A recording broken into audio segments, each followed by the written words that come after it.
I'm alive. Welcome everyone to another episode of FPL Focal. Hope everyone's doing well.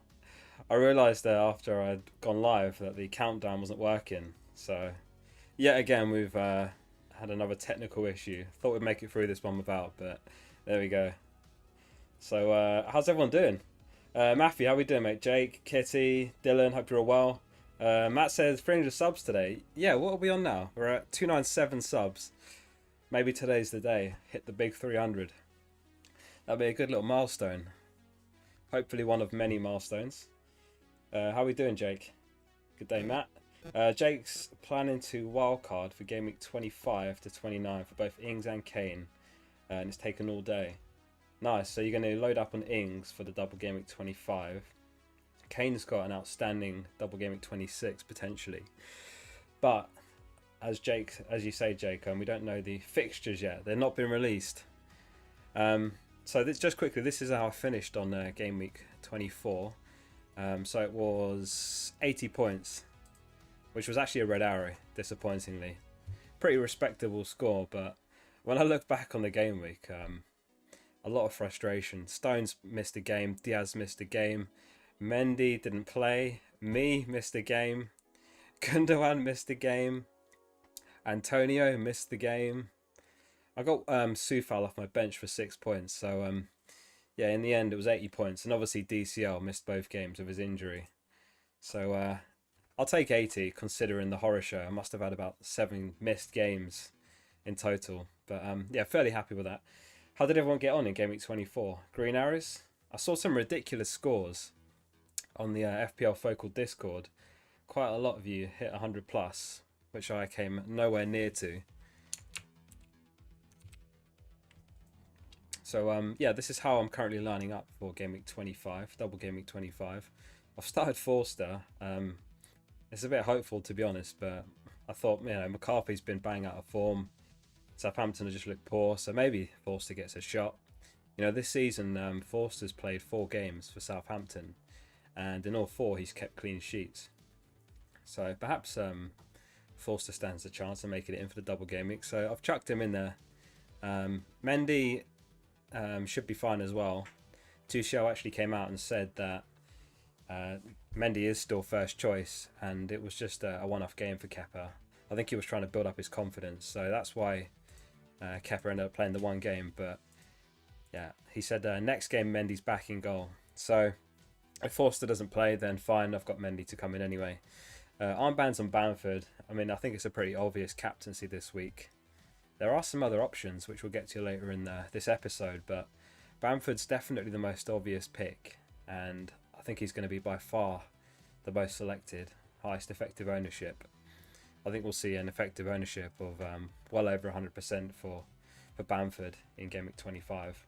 Of course, because of the Leeds double game week and Southampton being the other side. So there are some other differentials in there. Raphinha's another one. Danny Ings could be a differential. Maybe Dallas for Leeds in defence. He's been playing out of position in midfield. Kitty says, imagine if Krellin turns out to be a fraud. Nah, he won't be. Trust in Krellin. Krellin always comes in clutch. One thing, when I get through the news in a moment, Pep made some comments after the City game which heavily hinted at a double game week 26 and 27 for Man City.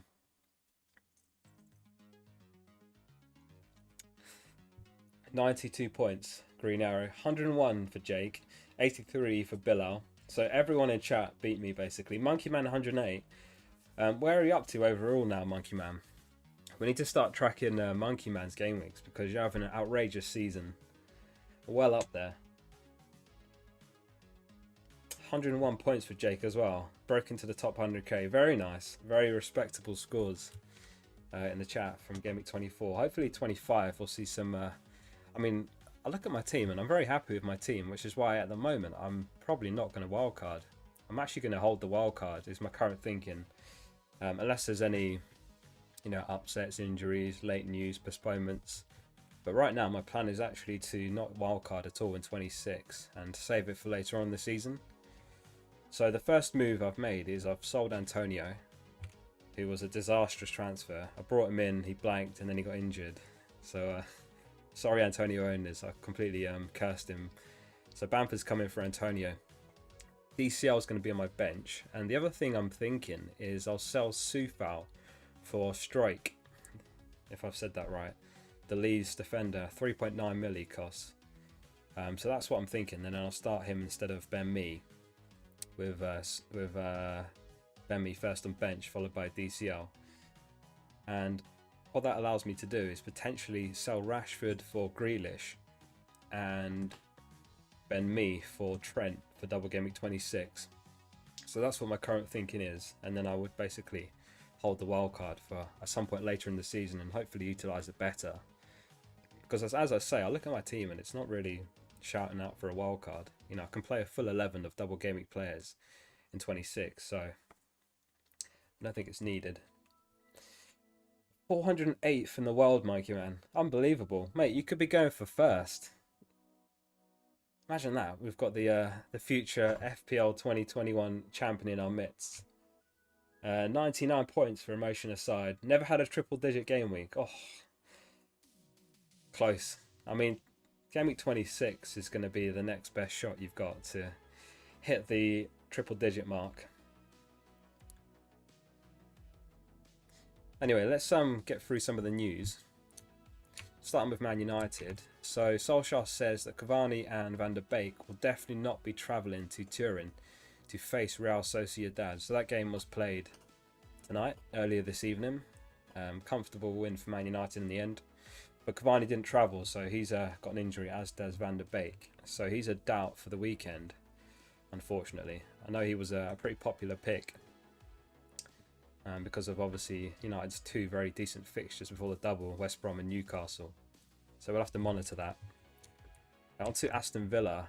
Matty Cash picked up an injury. I think it was in the game against Brighton, and he's actually going to be out for a few weeks, unfortunately, which is a problem for anyone that's got a Villa defensive asset, because he's been phenomenal this season. Really, really strong signing. So a shame to see him pick up an injury. Hodgson made a couple of interesting statements. The first was just Zaha, that he's still got his injury. So Zaha's still going to be out, which is excellent for this weekend. And the other thing that Hodgson said, heavily hinting towards a double game week 26, was that he said, we're being threatened with a game in between Fulham and Tottenham against Man United. He said, I don't know whether that's been ratified as yet, but it's been mooted as a possibility. So what this says to me is they're probably still sorting out what the double game week fixtures are, which might be why we've not actually had anything announced yet.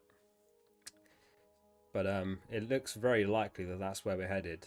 A double game week 26 involving all of the fixtures that Ben Crellin speculated.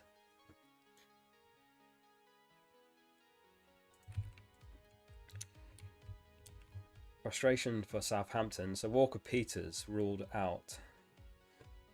It's a difficult one for Southampton. It's kind of a vicious circle because they've been in really, really poor form. And I think if they weren't in such bad form, they would have given Walker-Peters a bit more time to return from his injury. But he came back and immediately got injured. So he's out again. Another injury. Several weeks again, Hasenhüttl said. Which again is not ideal for anyone with Southampton defensive assets for the double game weeks incoming. So on to City. Pep provided an update on Gundogan. He said he's much, much better. It's not a big issue, but to avoid the risk today, we have to give him a few more days to recover. And then he said, but for Arsenal and Borussia Gladbach, he should be ready. So fingers crossed, Gundogan will be back for the Arsenal game this weekend. I know a lot of people have got him, myself included. The other interesting thing that Pep said in his conference was, he said, talking about the schedule, he said at the end of February and especially March, when the Premier League included 2 more games in that period against Wolves and Southampton. So Wolves and Southampton, we've not had any news on that yet. That's not been officially confirmed. But when you look at Ben Crellin's fixture ticker, you can see here, 26 they've got West Ham. And then Ben's said they've either going to have Wolves or Southampton. And 27, they'll either have Wolves or Southampton. So Pep's alluded to that. and it's not been officially announced, so it's looking very likely that we're headed towards a big double game week 26, but it's just not been officially announced yet.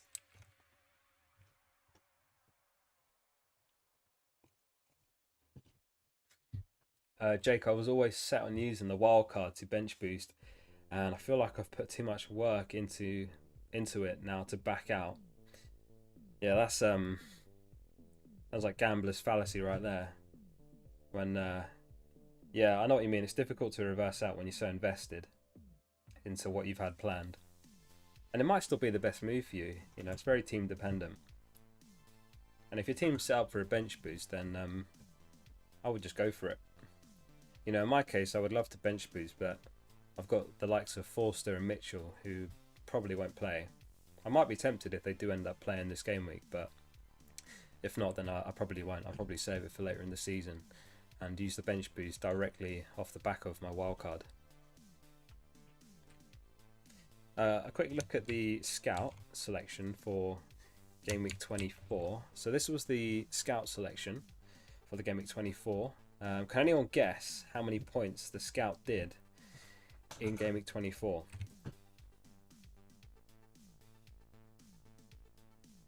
It was another pretty average game week for the scout, considering the number of double game week players that they picked up. The only one that really stands out there that returned was Gundo. And of course they had him vice captain rather than captain.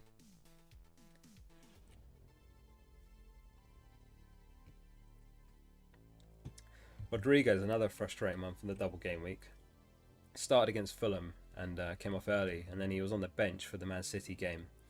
Both home fixtures, and on another day you'd fancy Hammers to get something, but it's just not been as good as it was at the start of the season. It's completely dropped off the boil. Lookman again, double game week player, didn't do anything. I think he got 5 points, so would have got 3 for the clean sheet and then just a standard 2-pointer. Me obviously didn't play the second game. Richarlison actually got the goal against City, which was the first goal City conceded for something ridiculous like 10 game weeks. 70 points, emotion aside, guess. They actually did better than 70. 82 points for the scout selection, which isn't a very respectable score considering that, of course, each week they've got a wild card. But they missed out there without the Gundo captaincy.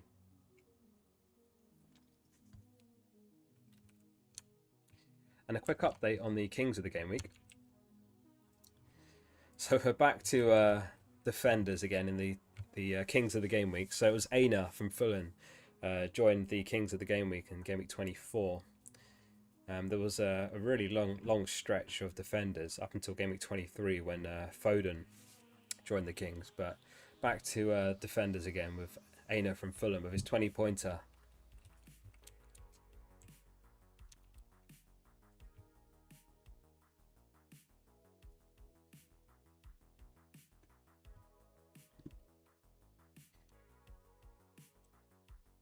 I've got some interesting data I've put together here, which is the attacking stats for the last 4 game weeks. And this actually surprised me. I had a look at this just out of curiosity because I like to keep an eye on it because, you know, it's something good to have at the back of your head, and sometimes the data tells a story that you didn't realise, and I'd say that does in this case. Villa actually rock bottom for attacking stats over the last 4 game weeks. So I'm just realising I'm blocking it here. Can you see it? 2.65 expected goals for Villa over the last 4. So actually the lowest in the league. And then second from bottom is Tottenham. I suppose you could argue that Tottenham is because they've been missing Kane and he's only just come back now. But it's quite telling because I was quite dead set on bringing in Grealish for Rashford in Game Week 26, sorry. But now I'm not so sure about the Villa double up because I've already got Watkins. And this kind of says that Villa are not attacking as they were in the season for whatever reason that is. And they seem to be just grinding out results now. You know, we saw that 0-0 against Brighton when they really should have lost, and Martinez ended up with a 12-pointer. Ended up outscoring Nick Pope even. And then you look at the opposite end of the scale here. Man City and Man United up top. Chelsea as well. Chelsea have been really solid defensively since Tuchel's come in. Barely conceding. In fact, I think it was just Rudiger who's actually put a goal past Chelsea. But Leeds right up there with the big guns. So again, this kind of reinforces the Bamford captaincy pick for double Gameweek 25. It's hard to look past him, or maybe Raphinha. But I thought this was really interesting, so I had to include this. Aubameyang tied on 20 and in a single game. Yeah, good point. So the way they do the Kings of the Game Week is if two players are tied, they go for the player who costs the least. So in that case, it was Aina, of course, the Fulham defender. But yeah, Aubameyang with his hat-trick for Arsenal. Maybe Aubameyang's back.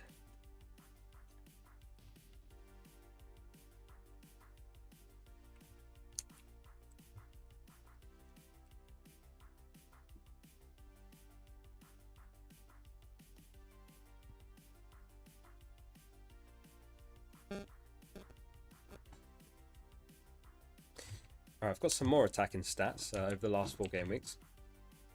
So this is shots over the last 4 game weeks. So it's the top 5 players basically for shots in the box, courtesy of FPL updates and tips. So over the last 4 game weeks, Salah's on top with 16, followed by Bruno, McAllister, and then again Bamford right up there, joint 4th with 12 shots over the last 4 game weeks. So these are the kind of stats you want to see if you're picking who's a captain. Someone who's taken lots of shots. And again, if we look at shots in the box, Bamford's actually joint top. So he's taking shots exactly where you want him to, in the box. That's where the goals are most likely to come. And in that metric, Bamford's actually joint top with Salah. And also Wilson. But Wilson, of course, out injured for a few months now.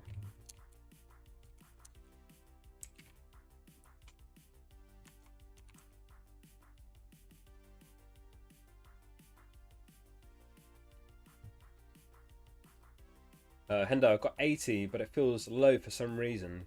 Yeah, what was the average for Game Week 24? The average was 60, I believe. So I mean, 80 is pretty respectable. Depends where you're ranked, but in my case, I got 80, and that was a red arrow. But I'd say 80 is a pretty respectable score. And if it was a red arrow, it's probably a very small one. You know, in my case, I dropped about 20k places. So not the end of the world. A bit frustrating to have another red arrow, but I still feel like I'm in good territory, and I just need a really solid game week to kick on. So I'm hoping that Bamford will be the guy that enables that for me. But I mean, this is the thing. When you look at Bamford, his effective ownership is going to be through the roof. So I do think there's an opportunity to look at some alternatives, some differentials. You know, the likes of Ings or maybe Raphinha. Arsenal losing 1-0, Hendo says. Oh, they actually? I made the mistake of scheduling this stream for during the Arsenal game. I could have done it at 10 o'clock instead, but I'm still figuring out what's the best time to do streams. But I do appreciate everyone that has tuned in so far. Bilal, Dylan, Motion Aside, Hendo, Matthew, Nevis, anyone else I've missed. Appreciate you all being here. Arsenal 1-0 down though. Maybe I'll have to take my Arsenal hat off. Disappointing. Very solid lineup for Arsenal as well. Pretty much the best 11 we can play at the moment. Aubameyang starting again. I think Smith Rowe was in the lineup. Odegaard. I saw Tierney was on the bench, which is good. But it was a really, really strong Arsenal 11. So... yeah, it's 1-1 now. I mean, anything but a win's going to be poor with the lineup they put out. But yeah, back on the subject of captain choices. So Bamford's the captain everyone's talking about. You know, he's a really obvious pick, but I've got some stats for some alternative options. Let's start with Danny Ings. And in a way, it's kind of puts you off Danny Ings, but you know, he does have the double game week, and Leeds are a very leaky side, especially with Phillips out. But this is a comparison between, let me just zoom out, a comparison between Danny Ings and Bamford. There we go, is that better?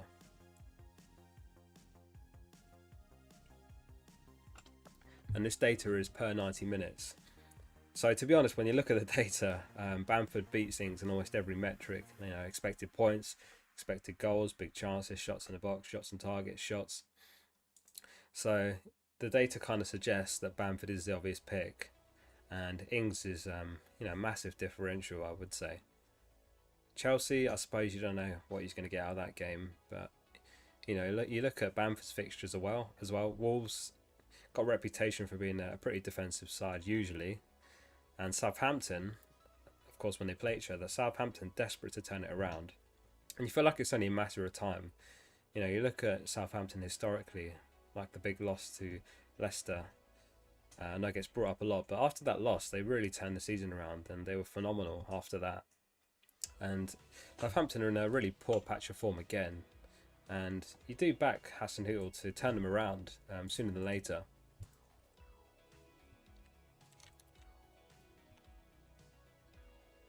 I don't know, what do you guys think? Is it overthinking it to go anyone but Bamford? Another potential option is Raphinha. It's a bit more interesting when you look at the comparison between Raphinha and Bamford. Again, Bamford's stands out in terms of expected goals, big chances, shots in the box, shots on target. But Raphinha's more of the creator. He's got more expected assists, big chances created, the key passes, crosses. So he's an interesting one, Raphinha. I don't think he's the worst shout if you're looking for a differential. I would say I expect Bamford and Raphinha to do similarly in the double game week, so therefore logic says Raphinha is a good differential punt. So Saka scored for Arsenal. Yeah, I mean, really stacked Arsenal 11 for the Europa League fixture. But we kind of saw that tonight for the other sides as well. Man United put out a really strong 11. Spurs put out a pretty strong 11. Interestingly, Harry Kane wasn't in the Spurs squad. Didn't even make the bench. So he stayed at home, I believe. He didn't travel with the squad. So there was some speculation that Kane's picked up an injury, but it looks like that's not the case, following some more recent news over the last hour. So Kane owners, don't worry. In fact, I think I've got Mourinho's comments here. He said his feelings were that to play this game could be a risk with the accumulation of minutes. And the accumulation of minutes after the injury that he had. I believe on Sunday he will be okay and ready to face West Ham.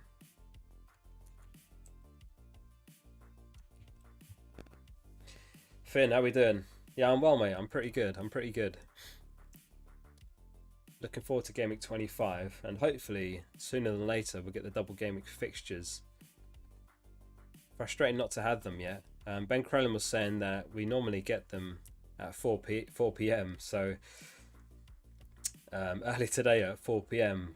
He was tweeting, "Here we go, this is it," and nothing happened when 4 p.m. came and went. So no news yet on the double game mix. All we've got is Ben Crellin's speculation of what they'll be, which is as follows.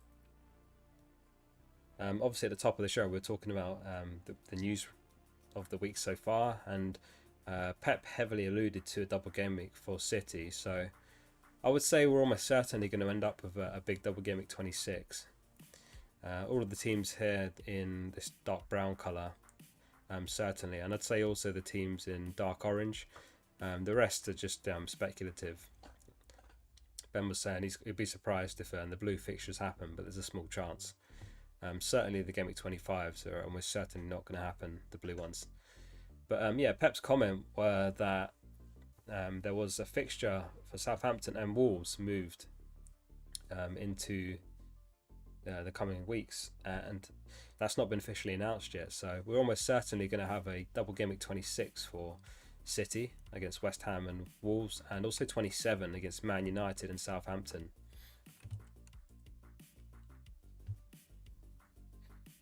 Adam, how we doing, mate?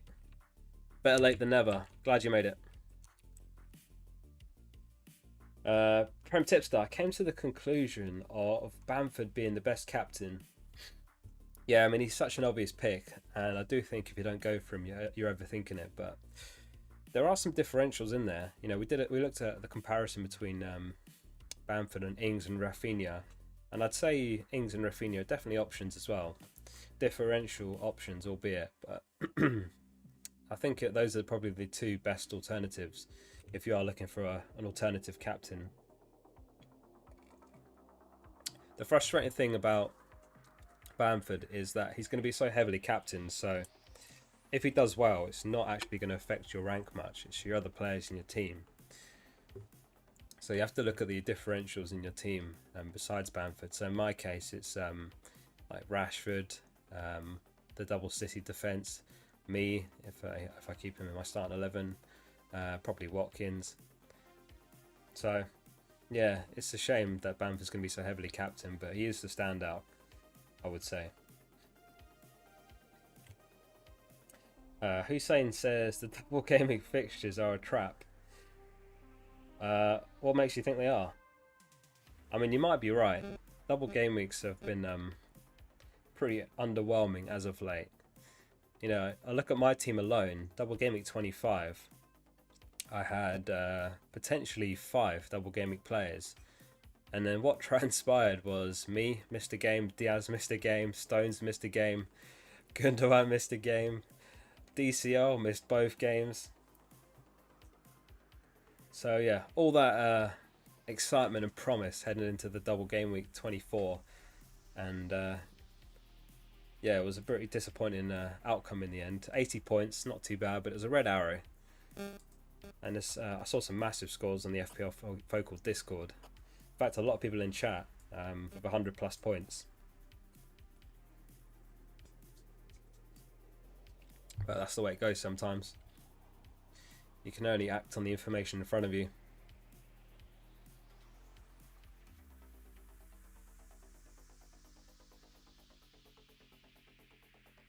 Teddy's not sure if he wants to join the stream or not.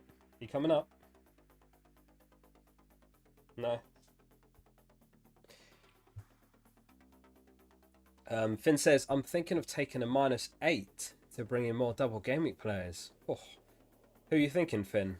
Is that for double game week 26 or 25? Dylan, I'm wildcarding this week. Thoughts on Maddison, Ings, Bamford, and then in 26, Bamford to Kane.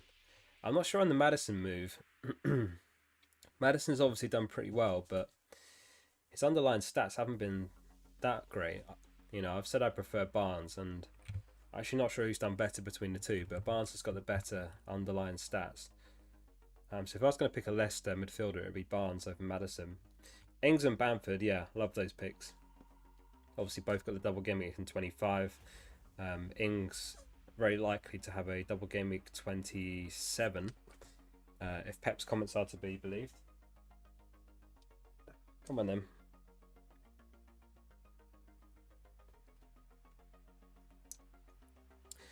then. Bamford to Kane, yeah, I like that move as well. Spurs have potentially got an exceptional double game week.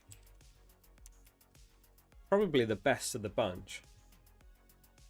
So they're likely to have Burnley at home. That fixture's guaranteed already. But the double game week fixture is potentially Fulham away or Southampton at home. So yeah, when you look at which sides have got the best double game week fixtures, I'd say Spurs are well up there.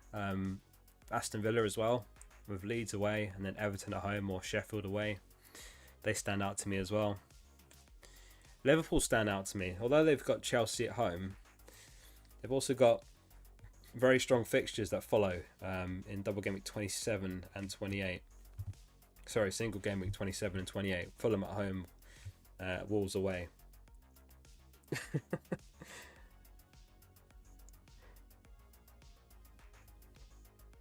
Finn says, for 26, I'm thinking of bringing in Kane, Martinez, and potentially Shaw. Yeah, Shaw's an excellent pick as well. I think he's only 5 mil, and he's had some outstanding stats, you know, in an attacking sense.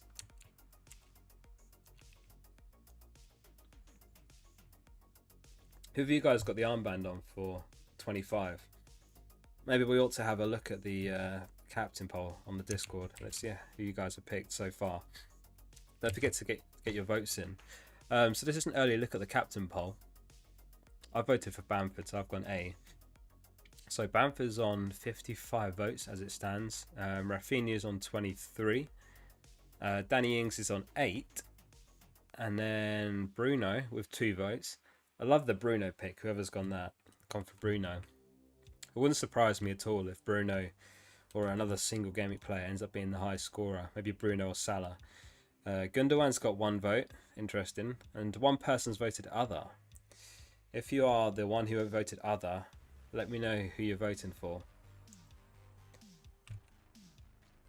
But yeah, I mean, it's more or less what we expected, right? The vast majority have gone Bamford. I saw a few votes just come in there. I saw a few Bamford votes. A Raphinha vote. 1 for Ings.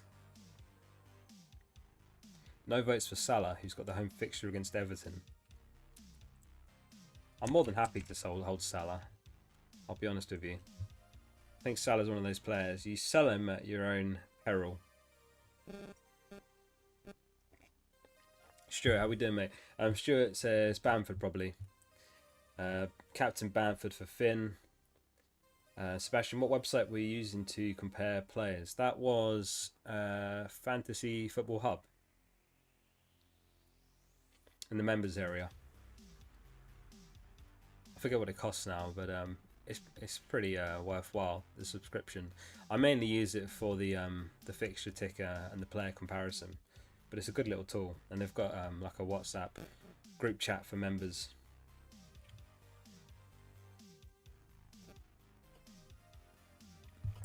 So I haven't actually talked about my transfer plans yet. I mentioned that I'd done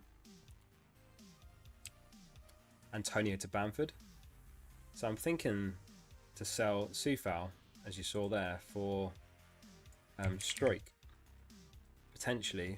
He's obviously got the double game week, and then I'd have me first on my bench, and that would give me enough money to do Rashford to Grealish, as you saw just there, and that gives me enough money to do me all the way up to Trent. So for the double, I would be playing frustratingly a 3-5-2, so I'd probably have to bench Bamford, but I think it'd have to be. What's his name? Oh, I'm in midfielders. Thought I'd forgotten Trent's name for a second. I know he's got 3 first names. There we go. So that's what I'm potentially thinking. So I'd do a -4 and 26, and I'd hold the wild card. Because I look at my team, and it doesn't really need a wild card. Again, Everton are another team with a very solid double game week 26. I'll just quickly go back to the chart here. You look at Everton, and they've potentially got Southampton, and then Villa or West Brom away. So I don't think it's worth using the wild card. But let me know what you guys think. I look at my team, and it doesn't look like it's requiring a wild card right now. You know, if I reset my transfers, that's how my team looks right now.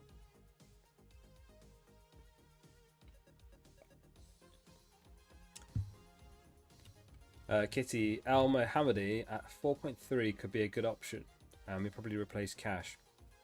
Yeah, good point. I think he'd be next in line to replace Cash, but I'm not sure how long Cash is out for. I mean, if you're looking for someone cheap who plays the double, then yes, but long term, I suppose, not a great pick, because as soon as Cash is back, he'll definitely be back in the starting 11. It does look like he's going to be out beyond the double though, so he could be a cheap route into the Villa defence. I think, what's his name? Is it Konsa? Yeah, Konsa's only 4.6, so for the extra 0.3, I would say it's worth just stretching to Konsa, because he's pretty nailed. You know, he's played basically every game week, except when I think he had an injury here, from 13 to 15. That's what I'd probably do. I'd probably just find the extra 3 for Konsa if I was looking for a way into that Villa defence.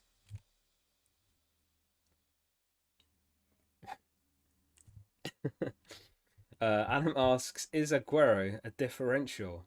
I heard he's in full training a few days ago. And are you asking this unironically this time? Okay, my mistake. I still think he's not. I still think Aguero is not worth going anywhere near. The reason being, they've done absolutely fine without him. They've got Jesus, who's done pretty well. He's not in the same goal scoring form, but Pep's found a recipe that's working. And he's also had a lot of success without an actual recognised striker. So there were several game weeks earlier in the season where he kind of started with De Bruyne in striker, but it was like a very fluid formation. So we saw Bernardo Silva and Gundogan all rotating into that striker spot. So I think, I hate to say it because Aguero is such a legend, but I think his FPL days are behind him. And I just don't see him as a good option anymore. You know, if he's strung together a lot of consistent starts and found some form, then maybe, but it's just way too early, I think, to consider Aguero right now. But yeah, haven't even brought KDB up yet. KDB came off the bench, of course, in the Everton game. Back from injury now, just in time for the double game week. Is anyone considering KDB? Stuart did Antonio to Ings. I like that. Good move, good move. But you're going to leave the armband on Bamford. If I had Ings and Bamford, I would be so tempted by Ings. But it's just, it's quite a high risk, high reward kind of captaincy, because Bamford's effective ownership is going to be over 100%. So just owning him is not going to be enough in Gameweek 25.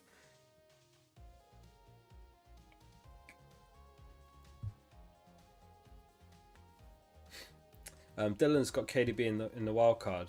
Massive differential. What's his ownership at the moment? Let's have a look. Crazy to call De Bruyne a differential, but he is. 10.2% owned. And I'd say, you know, probably 10% of that is going to be inactive players who had him earlier in the season. Anyone who's been actively playing the game obviously wouldn't have had him for that run of games where he was out since Gameweek 19. Massive differential. I think his effective ownership is going to be so low. What an option he is, if you can find a way to squeeze him into your team. I mean, I look at my team and I don't know how I fit him in. Maybe through Rashford. Potentially downgrading Bamford and upgrading Rashford. But I've got Gundogan and Diaz and Stones, so it doesn't really work.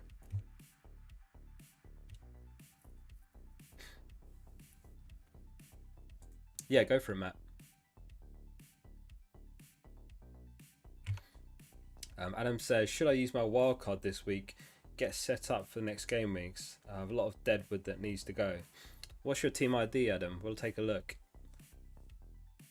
It's very team dependent, obviously. If you've got a lot of deadwood, then there's definitely an opportunity to wildcard now. Get a few double game week 25 players and obviously load up for the big double game week 26. But it does depend on your team, you know. If you can afford to make it through one more game week, then you could wildcard into, you know, a full game week 26 squad instead and beyond.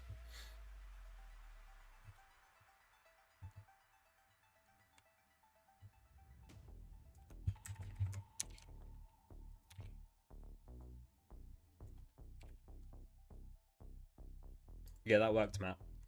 So is it your draft team? Did you say? Draft modes, I can't send a team code. Okay, so this is your draft team. Nice, so you've got Raphinha, great option to have for the double game week. Mendy in goal, Trent, me, Zinchenko. I like the Zinchenko pick. Who's available in draft, Matt? Is there anyone that stands out? Team looks really good, to be honest. I would just keep an eye on the Cavani news. If Cavani's fine, then I'd obviously start him over Reed. Besides that, looks fine. I assume there's no striker alternatives to get rid of Wilson for. Because Wilson's out for months, you know, so you're not going to be playing him anytime soon. Team looks good though, it just depends who's available in the draft pool.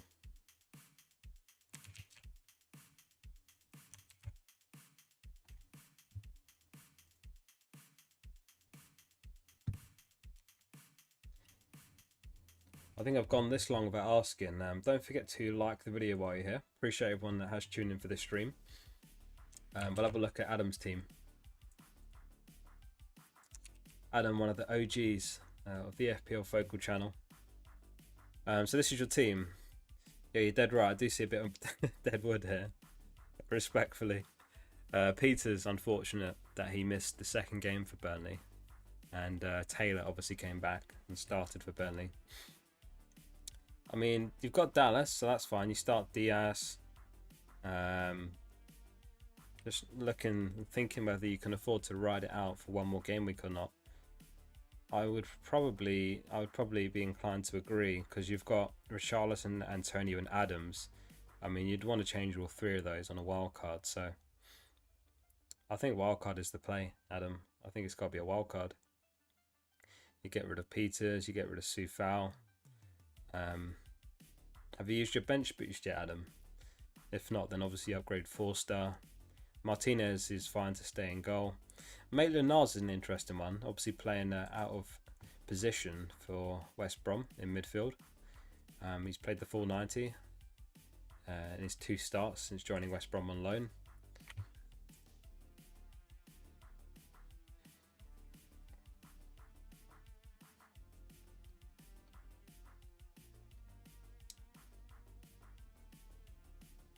Just trying to think how you could send me a wildcard team, Dylan. Are you in the FPL Focal Discord? You can chuck it in there. It says Ainsley was a terrible punt. You say that, but West Brom have got a decent double game week. And they've got a very good run of fixtures now. Burnley away, Brighton at home, Newcastle at home, Palace away. And if West Brom stand any chance of staying up under Allardyce, they've got to get results over the next 4 very, very decent fixtures. So you never know.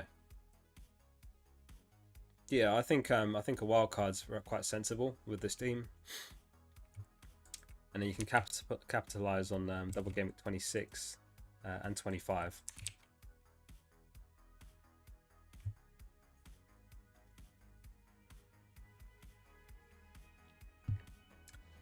Barkley to Armstrong. Yeah, I like that on draft, of course. Non-regular FPL. Yeah, I like that because Armstrong's got the double game at 25 and probably 27.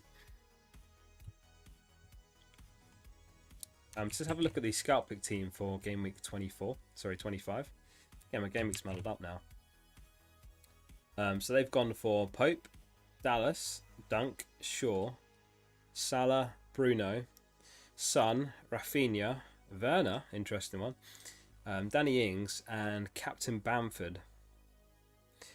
What do you guys think of the scout pick team this week? They did pretty average in game week 24. I think it was 82 points they got.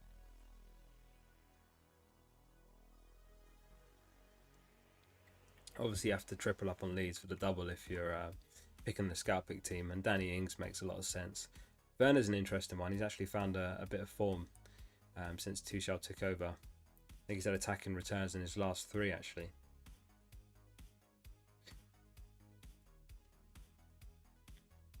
Anyway, this is something we'll track every game week, so we'll see how the scout did following game week 25. Let's have a look at the goal scorer odds for game week 25.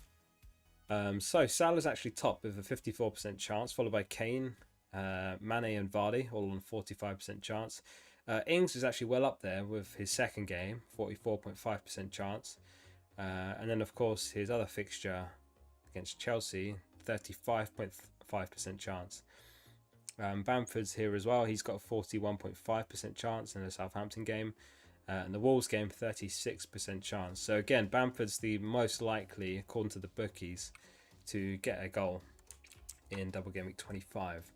And in terms of clean sheets, Man United top, 49.5% chance. They've got the home game against Newcastle, followed by Brighton, who have massively turned it around defensively, 44.5% chance. Then City, Chelsea, Burnley, Liverpool. In terms of the double game week teams, Leeds, 27% chance at the first game, 25% chance second game.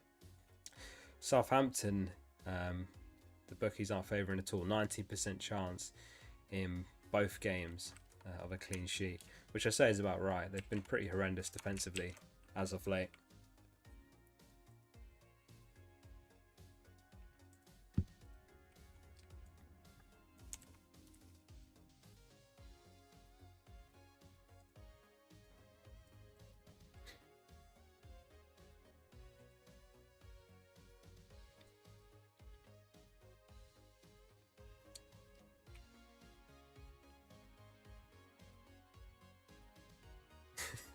Finn says Werner is a pen missing assist merchant, so could work. Yeah, actually, I wanted to look up Werner just to see how he's. I vaguely remember he had like a couple of assists and a goal in his last 3, right? Yeah, 3 assists and a goal in his last 3. Abraham picked up an injury and went off early in their last game, so Werner probably stands a good chance of being nailed. He was just competing with Giroud for the striker spot. So he's an interesting one to monitor. Maybe he'll become an option as the season progresses. He's been a bit of a disaster overall this season. At the start of the season, he just seemed like an outstanding pick. Obviously came from the Bundesliga with phenomenal stats. And yeah, he's not really kicked on so far. I mean, 5 goals, 8 assists, not the worst. But not the high hopes, high expectations that everyone had for him. But he has done well in the last 3 games. 3 assists and a goal. So one to keep an eye on, I think. Definitely one to keep on the watch list. Karen says best FPL content on YouTube. I'm not sure about that. There's a lot of very high quality content out there on YouTube, but I do appreciate that very much. It's very nice of you to say so.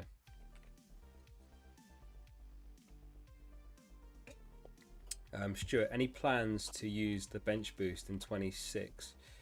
Probably not, because the problem is I've got Mitchell, who's not guaranteed to play. I've got Forster, likewise probably not going to play. And then I've got, you know, Sufal and me, who don't have good fixtures for the double game week. United don't really have the best fixtures for the double either. I'm thinking about selling Rashford or Grealish, and then I can upgrade Ben Mee to Trent. So I'll probably just field a full 11 of double game week players, but I won't bench boost. And that'll also allow me to save the wildcard. So I'm hoping there'll be a game week later in the season where I can use the wildcard to attack the double and basically bench boost in that double. I'm trying to remember when the next decent double is. There's obviously double game week 27 potentially for City, and then I think it's something like 33 much later in the season. I was fortunate enough to ride out blank game week 18 as well without using my free hit. So of course we've got the massive blanks in in blank game week 29.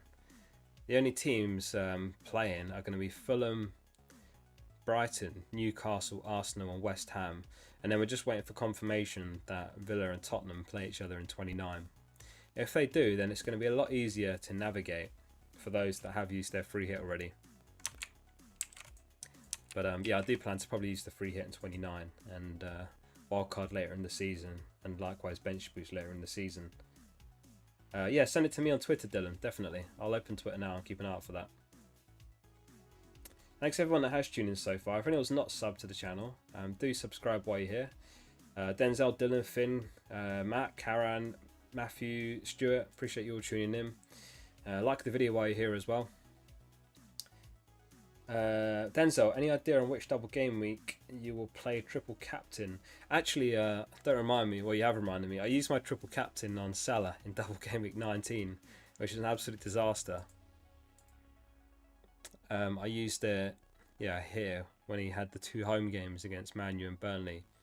Salah obviously has a reputation of, being absolutely excellent at home, more so than away. So it made sense to me at the time to play it in double game week 19, but I ended up getting 12 points from the triple captain Salah. So yeah, I don't even have the chip left to use. Basically, I've got my wildcard, free hit, and bench boost left for the rest of the season. I'm just checking my messages, Dylan. There it is.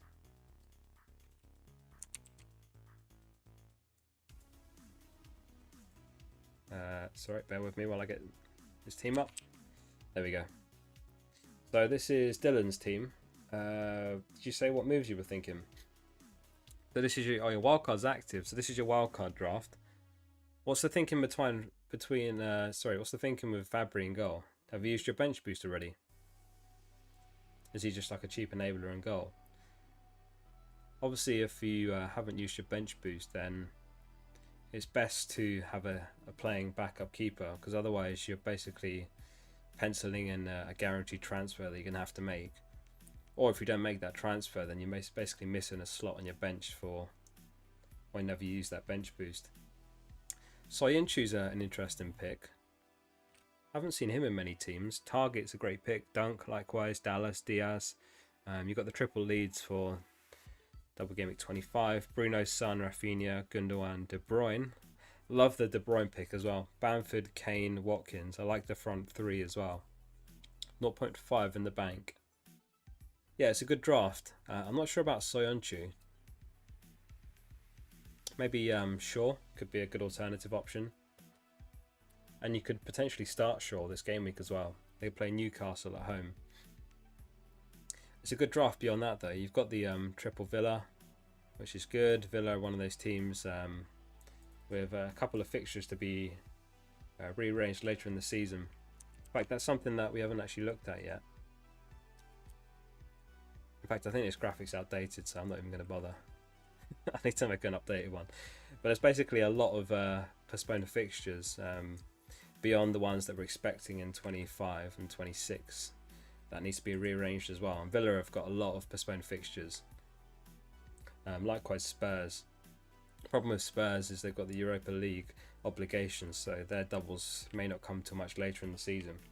Good wildcard draft though, Dylan. So use your bench boost. So Fabry makes sense just to have a non-playing keeper. That's the cheapest you've got. And you're using the triple captain in 26. Who are you going to use it on, Dylan? Triple captain Kane? Triple captain KDB?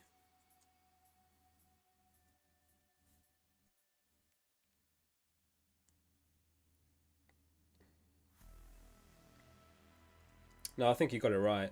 I'm not sure about the Ings and Barnes. I think Son and Kane you're fine to have there. Kane not even in the Europa League squad tonight, so he'll be back for this weekend's game against West Ham. You know, unless there's something Mourinho's not telling us about him not being in the squad, but what he told us was that Kane just wanted to play it safe in a nutshell, having just returned back from injury. Didn't want to overplay. Anyway, I'm going to call it a night there. Thank you everyone that has tuned in so far. It's been a really good stream. If anyone's not liked the video, don't forget to like before you go. I will be back for a deadline stream tomorrow. That'll be the big one. So don't miss the deadline stream tomorrow. That will be 1 hour before the deadline. So the deadline is 6:30 UK time tomorrow. So once I conclude this stream in a moment, I'll schedule that in for tomorrow. So I'll be back at 5:30 tomorrow for a deadline stream.